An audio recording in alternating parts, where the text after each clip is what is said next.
રાધનપુરની referral હોસ્પિટલની લાલિયાવાડી આવી સામે પાટણ જિલ્લાની રાધનપુર સબ ડિસ્ટ્રિક્ટ હોસ્પિટલમાં દર્દીઓને ઓપરેશન માટે આપેલી તારીખે ડોક્ટર હાજર ન રહેતા દર્દીઓ રજડી પડ્યા. મહિલા દર્દીને ગર્ભાશયની કોથળીના ઓપરેશન માટે આપવામાં આવેલ તારીખ ડોક્ટર હાજર ન રહેતા દર્દીને ભારે મુશ્કેલીનો સામનો કરવો પડ્યો હતો.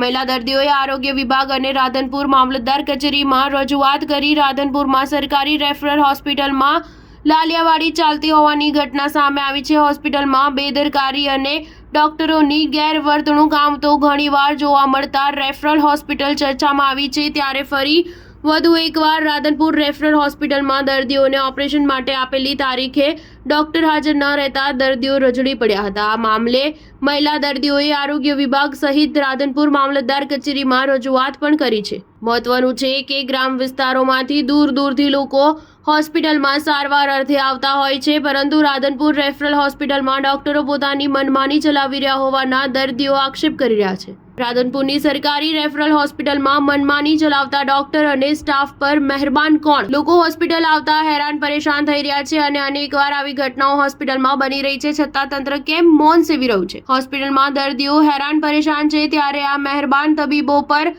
કોની છત્રછાયા અને જવાબદાર કોણ વગેરે સવાલો ઉઠી રહ્યા છે. સરકારી રેફરલ હોસ્પિટલમાં હાજર તબીબ દ્વારા ઉડાવ જવાબ આપ્યો હોવાની પરિવારજનોની રાવ. ત્યારે આ ઘટના જોતા રાધનપુર રેફરલ હોસ્પિટલમાં ચોક્કસથી કહી શકાય છે કે હાજર સ્ટાફ ડોક્ટરો પોતાની મનમાની ચલાવી દર્દીઓ સાથે અમાનવીય વર્તન કરી રહ્યા છે. ત્યારે લોકોની નજરમાં સરકારી હોસ્પિટલ સામે ભારે રોષ જોવા મળ્યો છે અને આ હોસ્પિટલની અસ્મિતા પર સવાલ ઊભા થાય તેવું જણાઈ રહ્યું છે. સ્ટાર ન્યૂઝ 7 હંમેશા સચ્ચાઈની સાથે. 10 દિવસ પહેલા આવ્યા તો એમને એમ કીધું કે 27 તારીખે આવજો, તમારું ઓપરેશન 27 તારીખે થશે.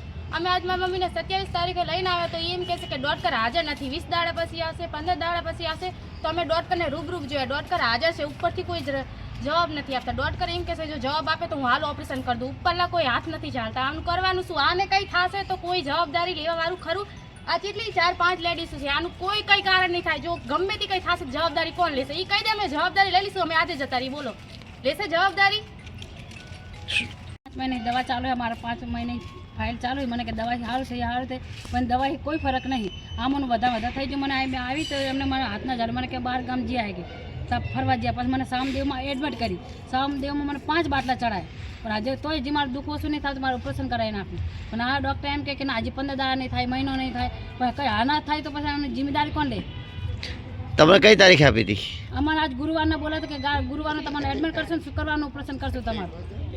મને એમ કીધું હતું. તો રિપોર્ટ બધું એક નહીં હાજર શું કીધું? ડૉક્ટર હાજર છે, પણ એમ કે સામે અમને ઓર્ડર મળતો નહીં. કે એમ કહે કે અમને સામે ઓર્ડર દેવડાવો તો અમે ઓપરેશન કરશું ને કે ઓપરેશન નહીં કરે. કે અમારે ઉપર ઓર્ડર આવ્યો નહીં કે સીધે ઓપરેશન કરવું. કઈ તારીખે આપી હતી તમને? 29 તારીખ ઓપરેશન કરવાનું. કયા ગામથી આવો? શું કને